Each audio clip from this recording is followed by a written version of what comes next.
الكريم اما بعد اعوذ باللہ السمیع العلیم من الشیطان الرجیم قال اللہ عز وجل فی القرآن المجید لقد كان لكم في رسول الله أسوة حسنة وقال النبي صلى الله عليه وسلم لا يؤمن أحدكم حتى أكون أحب إليه من والده وولده والناس أجمعين أو كما قال صلى الله عليه وسلم۔ واجب الاحترام بھائیو، عزیز ساتھیو، بزرگو، سیرت النبی صلی اللہ علیہ وسلم یعنی نبی صلی اللہ علیہ وسلم کی سیرت کے حوالے سے آپ کی زندگی، آپ کا اٹھنا، آپ کا بیٹھنا، آپ کے شب و روز، آپ کے لیل و نہار، آپ کے معاملات کیسے گزرے، اس کو سیکھنا، اس کو پڑھنا، اس کو سمجھنا، اس کو بیان کرنا، اس کا نام سیرت ہے۔ اور یاد رکھیے، سیرت ہمیشہ پوری زندگی کو کہا جاتا ہے، نبی صلی اللہ علیہ وسلم کی مکمل زندگی۔ ویسے آپ کی زندگی کے 3 حصے ہیں۔ پہلا حصہ جو 40 سال تک گزرا نبوت کے بغیر، وہ ایک الگ حصہ ہے۔ اس کے بعد 2 حصے بڑے اہم ہیں۔ نبوت جب آپ کو ملی اس وقت آپ کی عمر 40 سال تھی، سبھی جانتے ہیں۔ 40 سال سے لے کر 43 سال تک، 53 سال تک، یعنی 13 سال، یہ آپ کی زندگی کا دوسرا حصہ ہے۔ اس میں آپ نے لوگوں کو دعوت دی، توحید کو بیان کیا، جنت اور جہنم کے تذکرے کیے، لوگوں کو راہ راست پہ لانے کی آپ نے دن رات کوشش کی۔ ایک یہ بھی سیرت کا حصہ ہے۔ اس کے بعد آپ کی زندگی ہجرت کے بعد 10 سال کی گزری، 63 سال تک، یہ آپ کی سیرت کا تیسرا حصہ اور آخری حصہ ہے۔ اور اس حصے کے اندر آپ نے اپنی 53 سالہ زندگی کا نچوڑ پیش کیا ہے۔ 40 سال پہلے، 13 سال بعد کے، اور یہ جو آخری 10 سال ہیں، اس میں نبی کائنات صلی اللہ علیہ وسلم نے اپنی زندگی کا نچوڑ پیش کیا ہے، نچوڑ۔ اور یہی وہ 10 سال ہیں جو ہمارے لیے سیرت بن گئے، اور یہی وہ 10 سال ہیں جو ہمارے لیے اسوہ حسنہ بن گئے، اور یہی وہ 10 سال ہیں جس میں نماز آئی، یہی وہ 10 سال ہیں جس میں رمضان آیا، یہی وہ 10 سال ہیں جس میں معاملات آئے، یہی وہ 10 سال ہیں جس میں کتاب البیوع یعنی خرید و فروخت کے معاملات، والدین کے معاملات، رشتہ داروں کے معاملات، ہمسایوں کے معاملات، رہنے سہنے کے طریقے سلیقے، وہ سارے انہی 10 سالوں میں آئے ہیں۔ اور انہی 10 سالوں کی سیرت کو اگر ہم پڑھ لیں، ہم پیارے نبی صلی اللہ علیہ وسلم کی پوری سیرت سے واقف ہو سکتے ہیں۔ لیکن بھائیو، آج بڑے درد دل سے یہ بات کہنا پڑتی ہے کہ نبی کائنات صلی اللہ علیہ وسلم کی 43 سالہ زندگی کی بات میں نہیں کرتا، یہ آخری 10 سال کی زندگی میں اگر اس کو دیکھیں تو اس کے اندر بھی جو پیارے نبی کی سیرت ہے اس کو نہ مکمل پڑھا جاتا ہے، نہ اسے سنایا جاتا ہے، عمل کرنا تو بڑی دور کی بات ہے۔ نہ پڑھا جاتا ہے، نہ سنایا جاتا ہے، نہ سنا جاتا ہے، اور نہ اس کو بیان کیا جاتا ہے، عمل تو بڑی دور کی بات ہے۔ چند پہلو سیرت کے ہمارے سامنے اجاگر ہیں، اور باقی سب کے اوپر ہم نے دھول ڈال دی ہے۔ چند پہلو نبی کی سیرت کے کہ جس کو آج ہر مسجد، ہر منبر و محراب، ہر پروگرام، ہر جلسہ، ہر ہونے والی محفل اور مجلس میں بیان کیا جاتا ہے چند پہلو ہیں۔ میں ساری باتوں کی طرف نہیں جانا چاہتا، میں صرف نبی صلی اللہ علیہ وسلم کی سیرت کا ایک پہلو وہ آپ کے سامنے رکھنا چاہتا ہوں کہ جسے آج دنیا میں حقارت کی نگاہ سے دیکھا جاتا ہے، جسے آج پڑھا لکھا طبقہ، جس کو ہم کوالیفائیڈ کہتے ہیں، جس کو ہم ویل ایجوکیشن کہتے ہیں، ویل ایجوکیٹڈ کہتے ہیں، وہ اپنے تے سمجھتے ہیں بڑے پڑھے لکھے۔ ہمارے پاس بڑا شعور ہے، ہم نے دنیا کو دیکھا، ہم نے دنیا کی سیر کی، ہمارے پاس بڑا نالج ہے، ہم بہت کچھ سمجھتے ہیں، اور ہمیں وہ سمجھتے ہیں ان بیچاروں کو کیا پتا، یہ دنیا کو نہیں جانتے۔ او بھائیو، اللہ کی قسم، جو دنیا کے حوالے سے اسلام نے ہمیں تعلیم دی ہے وہ آج دنیا کی تعلیم نہیں دے سکتی۔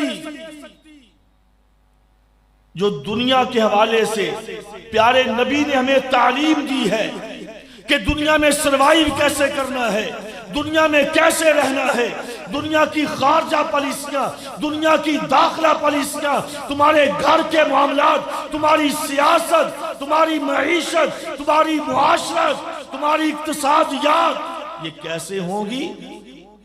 جو تعلیم ہمیں اسلام نے دی، آج تو ایک شعبے پہ، سیاسیات کا شعبہ الگ ہے، پولیٹیکل شعبہ الگ ہے، اقتصادیات کا شعبہ الگ ہے، اکنامکس علیحدہ ہے، سارے شعبے الگ الگ ہیں، لیکن اسلام نے 1400 سال پہلے ان کی مکمل تفصیل جو ہمیں بتائی، وہ آج کے یہ الگ الگ شعبے بھی بیان نہیں کر سکتے۔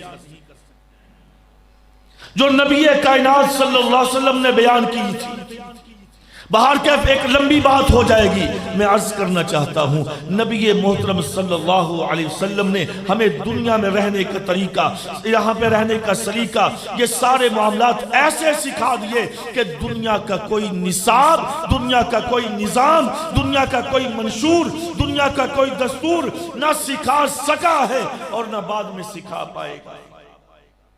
اور جو اسلام نے ہمیں سکھلایا ہے، اور آج پیارے نبی کی سیرت کو ہم نے سائٹ پہ کر کے ہم نے کہا لوگوں کی سیرت کو لے کر آؤ، یہ ہم سنتے نہیں لوگوں سے، ہمارے سروں پر جو مسلط کیے جاتے ہیں، ہم کل بھی کہتے تھے، ہم آج بھی کہتے ہیں، ہمارے سروں پر لوگوں کو مسلط کیا جاتا ہے۔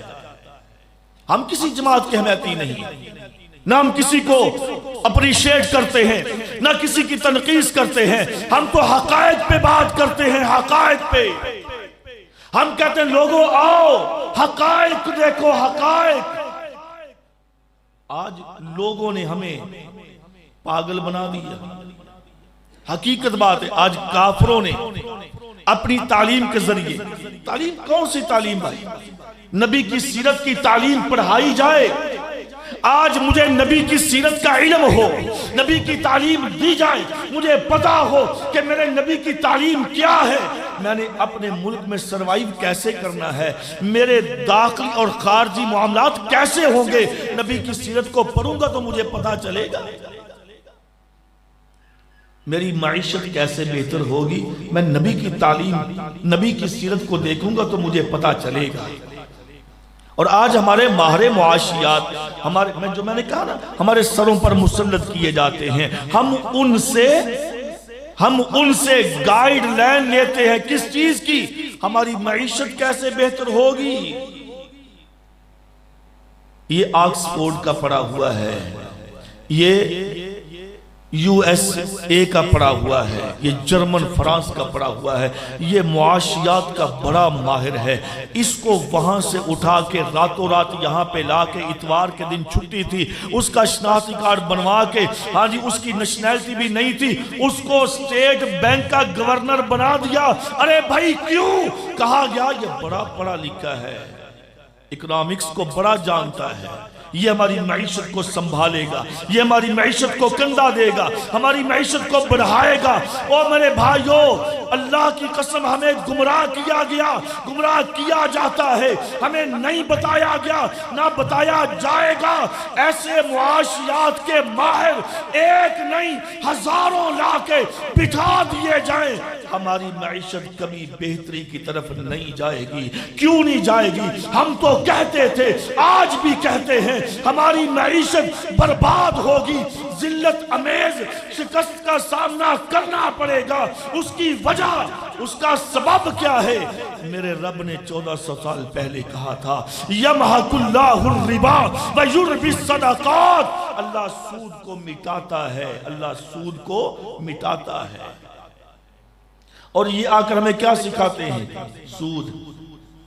ہمارے ملک میں نظام چلتا ہے نا جی، اسلامی بینک میں اکاؤنٹ کھلواؤ، اوتھے بڑا فائدہ ہوئے گا۔ اسلامی بینک جے اسلام دے نام دے اسلام بینک بنیا ہے، اسلامی بینک میں اپنا اکاؤنٹ کھلواؤ۔ یہ میزان بینک ہے، یہ فلاں بینک ہے، اس میں اسلامی اکاؤنٹ الگ بنتا ہے، لہذا اسلامی بینک میں اپنا اکاؤنٹ کھلوا لو، شرعی اصولوں کے مطابق یہاں پہ ساری وہ ٹرانزیکشن ہوگی، یہاں پہ اپنا اکاؤنٹ کھلوا لو۔ کیسے ہمیں پاگل بنایا گیا، کیسے ہمیں بے وقوف۔ ویسے ہم بڑے سمجھدار ہیں، اگر ویسے کو مجھے کہنا کہ تو بڑا بے وقوف بے عقل ہے تو اس کے گلے پڑتا ہوں۔ اب دیکھو کافروں نے کیسے ہمیں پاگل بنایا۔ ہم نے کہا ہاں ہاں اسلامی بینک، اسلامی بینک۔ بھائیو ایک چھوٹی سی بات ذہن میں بٹھا لیجئے، پاکستان کا بینک، اس کا نام قرآن بینک رکھ دیں، اس کا نام حدیث بینک رکھ دیں، ہاں جی اس کا نام کمپلیٹ اسلامک بینک رکھ دیں، نہیں ہو سکتا، نہیں ہو سکتا۔ کیوں؟ میرے ملک پاکستان میں بینک کا لائسنس کس کو ملے گا کہ جو اسٹیٹ بینک آف پاکستان کے رولز کو فالو کرے گا، اور اسٹیٹ بینک آف پاکستان کے رولز میں یہ سود لازم ہے۔ اور اسٹیٹ بینک پاکستان کس کو لائسنس دے گا؟ جو اس کے اصولوں کے مطابق چلے گا۔ اور اسٹیٹ بینک کس کے تابع ہے؟ World bank, world bank I M F کے تابع ہے۔ بتاؤ کہاں نکلو گے؟ یہ نام رکھنے سے کام نہیں چلے گا، نام رکھنے سے، نام بدلنے سے تو کچھ بھی نہیں فرق پڑے گا۔ باہر کہ میں بات کر رہا ہوں، بات دور نہ کہیں نکل جائے۔ ہم نے لا کے بٹھا دیا، ہم نے کہا معاشیات کو سمجھتا ہے، ملک کو سیدھا کر دے گا، ملک کو کندھا دے دے گا، ڈالر اوپر جائے گا، پٹرول سستا ہو جائے گا۔ ہم نے ووٹوں کی لائنیں لگا دی، ہم نے نعرے بازی کی، ہم نے تبدیلیوں کے نعرے لگائے، ہم نے گلوں میں ہار ڈالے، ہم نے بڑی بڑی ریلیاں نکالی، ہم ان کے آگے پیچھے ہو گئے کہ ہمیں نکالیں گے دلدل سے۔ لیکن میرا رب کہہ رہا ہے، کہتا تھا، کہہ رہا ہے، کہا تھا، قیامت تک کے لیے یہ رب کا اعلان ہے، یمحق اللہ الربا ویربی الصدقات۔ جب تک تمہاری معیشت میں سود رہے گا تم کبھی ترقی نہیں کر پاؤ گے۔ اور نہیں جی نہیں، چلو وہ پرانا وزیر خارجہ تھا، اس کو نہیں، وزیر خزانہ اس کو سمجھ نہیں تھی، اب دوسرا آ گیا اس کو بڑی سمجھ ہے، اب تیسرا آ گیا اس کو بڑی سمجھ ہے۔ کیا ریلیف ملا ہمیں؟ او بھائیو مزید تباہی کی طرف جائیں گے۔ یہ مت سوچیں کہ فلانی حکومت آئے گی تو میرے لیے مل جائے گا۔ ہم تو پہلے سے یہ بات کہتے چلے آ رہے ہیں کہ بھائی ہمارا ملک آزاد ہے ہی نہیں۔ کیوں آزاد نہیں؟ جب ہم اسلام کا نام یہاں پہ نہیں لے سکتے، جب ہم اسلام کی بات، اسلام کا بنیادی رکن حی علی الجہاد، جس کی وجہ سے اسلام قائم ہے، اسلام کا غلبہ تھا اور اسلام کا غلبہ ممکن ہے، جب ہم اس کا نام نہیں لے سکتے تو میرا ملک کیسے غالب ہوگا؟ قتل کرو، خون بہاؤ، فیکٹریوں کو آگ لگا کے زندہ لوگوں کو جلا ڈالو، ملک کو مقبوضہ پاکستان کہو، ملک کے اداروں پہ، ملک کی ایجنسیوں پہ، ملک کے دیگر اداروں پہ الزامات لگاؤ، تمہیں کوئی نہیں پوچھنے والا، لگاؤ لگاؤ، مرضی ہے، خوشی ہے، لیکن ایک بات یاد رکھنا، جہاد کا نام نہیں لینا، جہاد کا نام نہیں لینا۔ اگر جہاد کا نام لے لیا تو ساری دنیا کے کافر، ان کے ایمان، ان میں زلزلہ برپا ہو جائے گا کہ ہے جہاد کا نام. کیا ہم نے دیکھا نہیں؟ اب کس کس کا نام لوں؟ تیر کھا کے دیکھا جو کمین گاہ کی طرف، اپنے ہی دوستوں سے ملاقات ہو گئی. کس کس کا نام لیا جائے؟ او بھائی، اس پاکستان کو، کہ جس ملک کو میرے اور آپ کے باپ دادا نے خون دے دے کر آزاد کروایا تھا، بچوں کی قربانیاں، عزتوں کا تار تار ہونا، ارے بھائی گردنوں کا کٹوانا، لاشوں سے بھری ٹرینوں کا لاہور میں استقبال کیا گیا، عزتوں کو پامال کیا گیا، وہ آج بھی باتیں سن کے رونگتے کھڑے ہوتے ہیں. وہ دل دوز داستانیں رقم کی گئی اس ملک کی خاطر، اور آج اس ملک کو ہم نے بیچ دیا، آج اس ملک کو ہم نے کافروں کے سامنے سرنڈر کر دیا، اور پھر ہم کہیں کہ ہمارا ملک آزاد ترقی کرے گا. کیا آزادی میرے ملک کے اندر؟ کیا آزادی ہے؟ 1947 سے پہلے کیا ہوتا تھا؟ بزرگ جانتے، آپ جانتے، مجھ سے بہتر آپ کو نالج ہے. 1947 سے پہلے جب کسی قاتل کا مقدمہ عدالت میں آتا تو اس وقت جب یہ ہندوستان تھا، یہ ہمارا منٹ گمری ساہیوال بھی ہندوستان تھا، جب یہاں کی عدالت میں کسی قاتل کا مقدمہ آتا تو جج کیا فیصلہ سناتا تھا؟ دفعہ 302 کے تحت تعزیرات ہندوستان، دفعہ 302 کے تحت فلاں بن فلاں کو سزائے موت. یہی ہوتا تھا. پھر خیر سے پاکستان بن گیا. 1947 آیا، لوگوں نے قربانیاں پیش کی، عزتوں کو برباد کروایا، ایک ملک، ایک یہ معرض وجود میں اللہ نے ہمیں خطہ دیا. تو پھر کیا ہوا؟ اس وقت منٹ گمری تھا، ہندوستان تھا، اب یہ ساہیوال ہے، پاکستان ہے. اب یہاں کا جج بیٹھ کے کیا فیصلہ سناتا ہے ایک قاتل کو جس کا جرم ثابت ہو جائے؟ کہتا تعزیرات پاکستان دفعہ 302 کے تحت فلاں بن فلاں کو سزائے موت. کیا بدلا؟ صرف ملک کا نام. او بھائی، صرف ملک کا نام لینے سے ہمارا ملک آزاد؟ وَلَن تَرْضَى عَنْكَ الْيَهُودُ وَلَا النَّصَارَى حَتَّى تَتَّبِعَ مِلَّتَهُمْ قُلْ إِنَّ هُدَى اللَّهِ هُوَ الْهُدَى وَلَئِنِ اتَّبَعْتَ أَهْوَاءَهُمْ بَعْدَ الَّذِي جَاءَكَ مِنَ الْعِلْمِ مَا لَكَ مِنَ اللَّهِ مِنْ وَلِيٍّ وَلَا نَصِيرٍ. اللہ نے کہا میرے نبی محمد صلی اللہ علیہ وسلم، آپ کیا چاہتے ہیں؟ یہ لوگ آپ سے راضی ہو جائیں گے؟ ان کو راضی کرنا چاہتے ہیں، عیسائیوں کو، یہودیوں کو؟ اللہ کہتا ہے یہ کبھی راضی ہوں گے نہیں آپ سے. آج ہماری حکومتیں زرداری ہے، نواز ہے، عمران ہے، میں سبھی کی بات کرتا ہوں، جو بھی آتا ہے کافر ہم سے ناراض نہ ہو جائے. کوئی کہتا امریکہ کو راضی کرو، کوئی کہتا روس کو راضی کرو، کوئی کہتا چائنا کو راضی کرو، کوئی کہتا فرانس کو راضی کرو، کوئی کہتا، او بھائی سب کو چھوڑو، ایک رب کو راضی کر لو. اللہ کی قسم، جس دن پاکستان نے اپنے رب کو راضی کر لیا، اللہ ایسے عزت دے گا، اللہ ایسے وقار دے گا، اللہ وہ شرف بخشے گا. سنلقی فی قلوب الذین کفروا الرعب. رب نے کہا میں وعدہ کرتا ہوں تمہارا روب کافروں کے دلوں میں بٹھا دوں گا جب تم نے رب کو راضی کر لیا. پرانی بات نہ پرانی بات ہم نہیں کرتے، نئی بات کر لیتے ہیں. یہ 2 سال بھی نہیں ہوئے، افغانستان کے لوگوں کو کہا راضی کر لو، امریکہ کو راضی کر لو، جان بچ جائے گی، بڑا فائدہ ہوئے گا، تمہاریاں سڑکاں بن جان گیا، سولنگ لگ جان گے. کہا، بہت کہا. افغانیوں کہاں جا رہے ہو؟ راضی کر لو امریکہ کو، نئی بمباری ہوگی. 7 اکتوبر 2001 کس کس کو یاد ہے؟ 7 اکتوبر ہمیں تو نہیں بھولے گا، وہ ہمیں تو وہ دن نہیں بھولے گا. آج ہائے افسوس، آج مسلمان کو دن یاد ہے. کون سے؟ فلاں دن فلاں طریق کو فلاں ناچنے والا پیدا ہوا، فلاں گانے والا پیدا ہوا، فلاں ایکٹر پیدا ہوا، فلاں گانے والی پیدا ہوئی، فلاں سیاستدان پیدا ہوا، فلاں کا برتھ ڈے ہے، پتہ نہیں کیا کیا مصیبتیں ہوتی ہیں، یہ یاد ہیں، لیکن یہ یاد نہیں کہ میرے ملک کو، میرے مسلمان ملک کو کیسے کچلا گیا۔ وہ کتنا اذیت ناک دن تھا 7 اکتوبر 2001، جب اللہ اکبر، سوچئے یہ تصور ذہن میں لا کے، اور بھائی یہ سکیچ ذہن میں لا کے انسان کے رونگٹے کھڑے ہوتے ہیں، جس امریکہ سے اور جس فرانس سے، جس برطانیہ سے، جس نیٹو کے اتحاد سے ساری دنیا لرزتی تھی کہ اس کے خلاف نہیں ہونا۔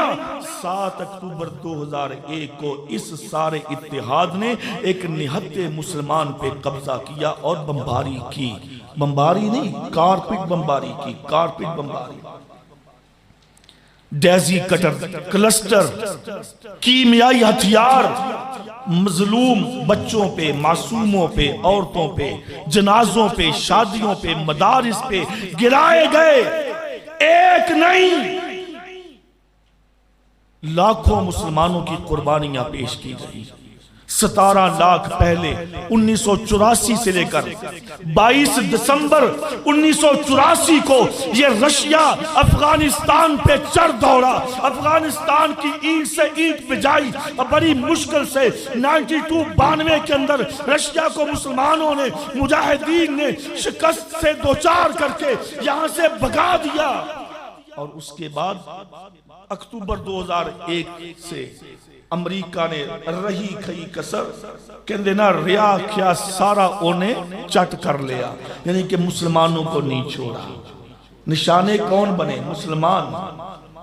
ہائے، یہ ہمارے مسلمان، ہماری ان کے ساتھ ہمدردی ہے، اور ہم کیا کہتے رہے؟ یہ دہشت گرد ہیں۔ ہماری ڈیفینیشن دہشت گردی کی کیا ہے؟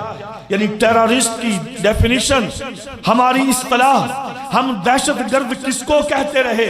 ہماری اصطلاح میں، ہماری تاریخ میں، ہمارے ملک میں، ہماری اسمبلی میں، ہمارے سینٹ میں، جنرل کونسل اسمبلی میں دہشت گرد کس کو ڈکلیئر کیا جاتا رہا؟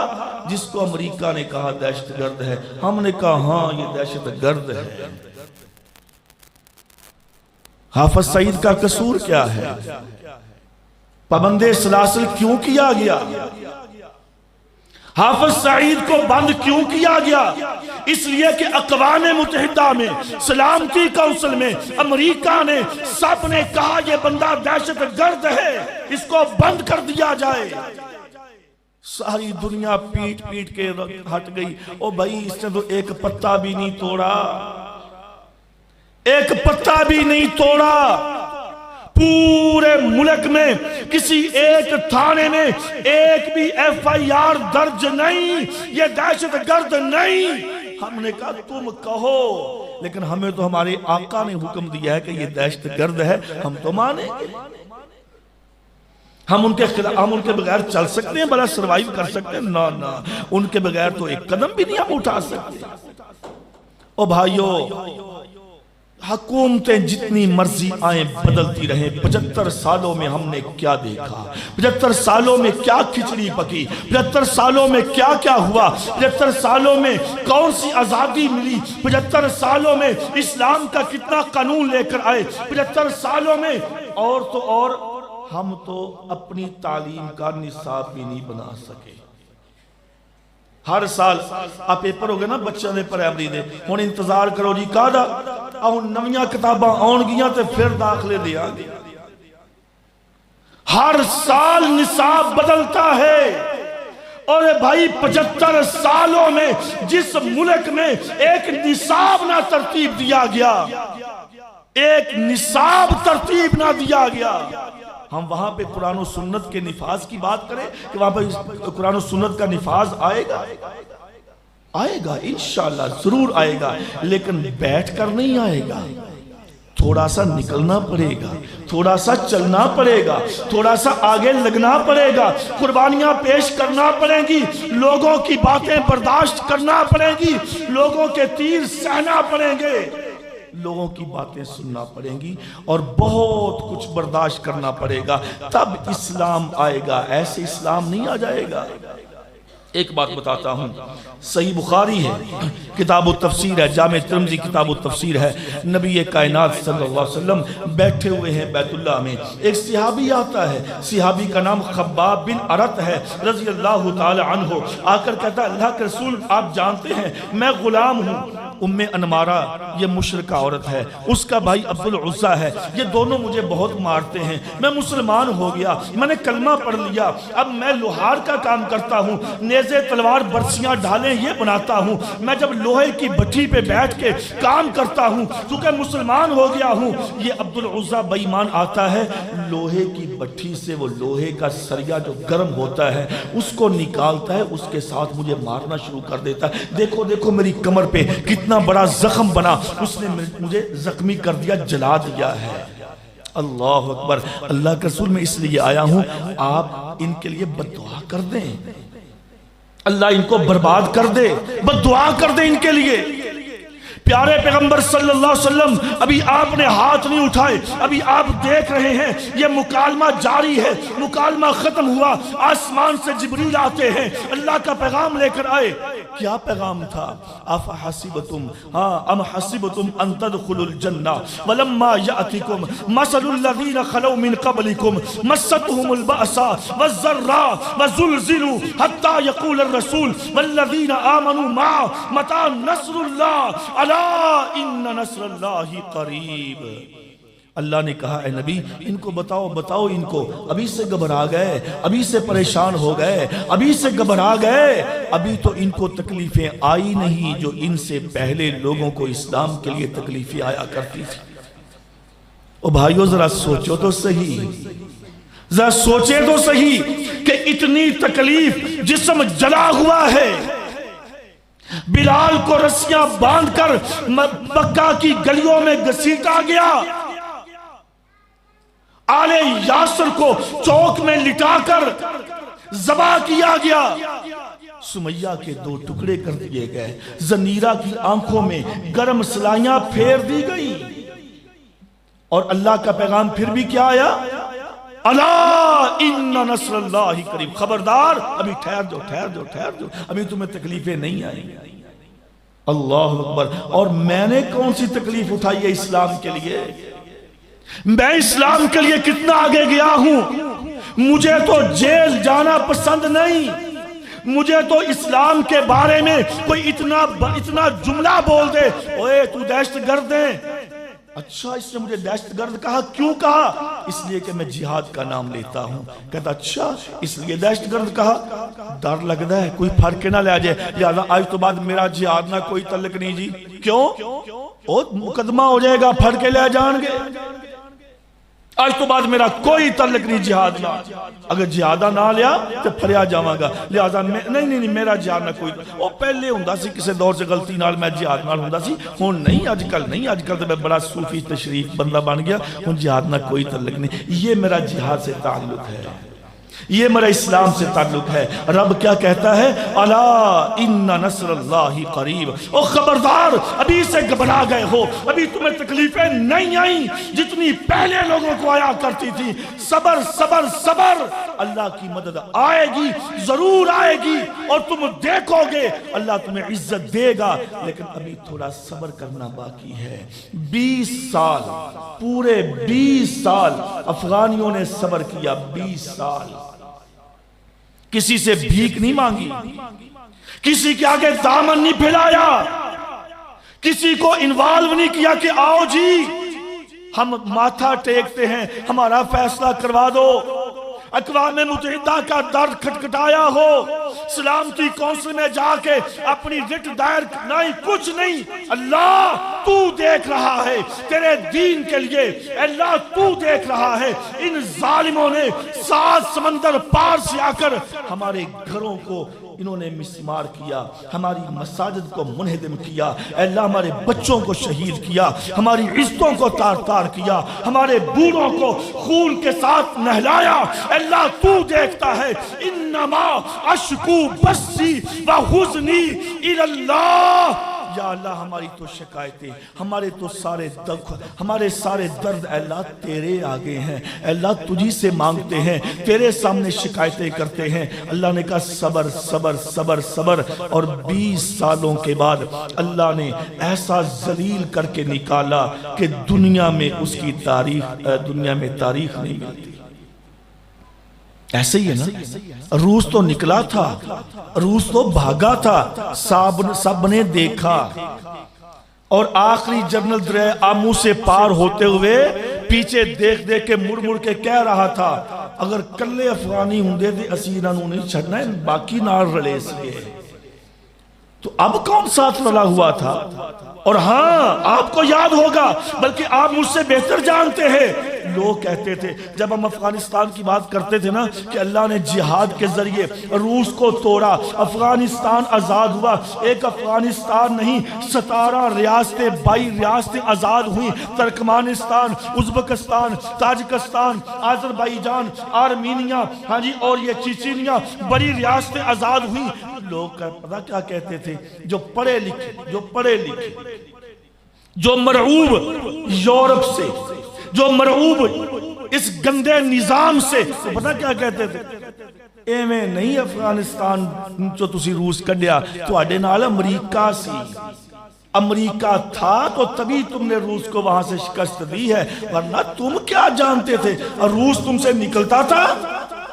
اللہ نے کہا اچھا تم نے میرے جہاد کو بدنام کیا، میں کہتا ہوں اللہ نے یہ سارا معاملہ بنایا، اللہ نے دنیا کو دکھانا تھا ہماری زندگیوں میں 100 سال بعد میں یہ معاملہ بنتا تو اور بات ہوتی۔ رب نے کہا بڑے بڑے دانشوروں میں تمہیں بتاتا ہوں، تم نے میرے جہاد کو بدنام کیا کہ امریکہ تھا۔ لو اس وقت تو اکیلا روس تھا، اب تو 105 ملک ساتھ تھے، اب تو 105 ملک ساتھ تھے، تو اب ان کو کس نے نکالا؟ اب اس کو کس نے نکالا؟ یہ جہاد ہے۔ سنلقی فی قلوب الذین کفروا الرعب، میرے پیارے نبی نے کہا اعطیت خمسا لم یعطہن قبلی، اللہ نے مجھے 5 چیزیں ایسی عطا کی ہیں کہ مجھ سے پہلے اللہ نے کسی نبی کو عطا نہیں کی۔ ان میں سے ایک نصرت بالرعب مسیرۃ شہر، 1 مہینہ دور دشمن بیٹھا ہوگا تو میرا نام سن کے وہ ڈرے گا، کانپے گا، تھر تھر کانپے گا۔ اللہ نے جہاد کے ذریعے افغانستان کو فتح دلائی، اللہ نے امریکہ کو شکست سے دوچار کیا۔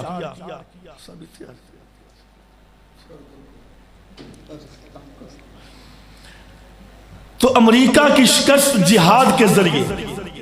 اس لیے میرے محترم بھائیوں، اگر آج ہم اس منہج پر، اگر آج ہم نبی کی اس سیرت کے پہلو کو اجاگر کریں گے، اس کو لے کر چلیں گے، تو انشاءاللہ العزیز وہ دن دور نہیں ہے کہ جب یہ ملک پاکستان تو کیا، جب یہ بر صغیر اور بر صغیر سے کیا آگے چلیے ایشیا سے آگے چاہیے یورپ تک، انشاءاللہ العزیز اسلام کا بول بالا ہوگا، اسلام پھیلے گا، اسلام کا جھنڈا لہرائے گا۔ اللہ اکبر کبیرہ۔ عقبہ بن نافع رضی اللہ تعالی عنہ بحر اقیانوس کے اوپر پہنچے اور دیکھا آگے سمندر ہے، آگے دریا ہے، پانی ہی پانی ہے، کچھ نظر نہیں آ رہا۔ اپنے گھوڑے سے نیچے اترے، سجدہ ریز ہوئے، کہا اللہ اس عقبہ کو آگے پانی ہی پانی نظر آتا ہے، اگر عقبہ کو پتا چل جائے اس پانی کے پار بھی کوئی آبادی ہے، کوئی لوگ بستے ہیں اور وہاں تک اسلام نہیں پہنچا، وہاں تک توحید نہیں گئی، تو اللہ یہ عقبہ اس پانی کے پار بھی جانے کے لیے تیار ہے، لیکن عقبہ کو نہیں پتا کہ آگے کوئی آبادی ہے کہ نہیں ہے۔ پھر اس کی عملی تفسیر کو دیکھنا ہو تو میرے بھائیو، سعد بن ابی وقاص رضی اللہ عنہ نے دریا دجلہ پار کیا، دریا وہ فارس کا پار کیا، اور پھر وہاں پہ گئے، اور اقبال نے انہی کے بارے میں کہا تھا نا، دشت تو دشت دریا بھی نہ چھوڑے ہم نے، بحر ظلمات میں دوڑا دیے گھوڑے ہم نے۔ جب اسلام کے لیے اللہ کے نبی کی صلی اللہ علیہ وسلم کی سیرت کو، اس سیرت جہاد کے پہلو کو ہم لے کر نکلیں گے تو انشاءاللہ کوئی چیز ہمارے سامنے رکاوٹ کھڑی نہیں کر سکتی۔ یہ ندیاں، یہ نالے، یہ پہاڑ، یہ چوٹیاں، یہ دشت، یہ صحرا، یہ سب کچھ سمٹ کر پہاڑ بھی ان کی ہیبت سے ہے رائی، سب کچھ ہمارے قدموں میں آئے گا۔ لیکن بس ہمیں تھوڑی سی ہمت کرنے کی میرے بھائیوں ضرورت ہے۔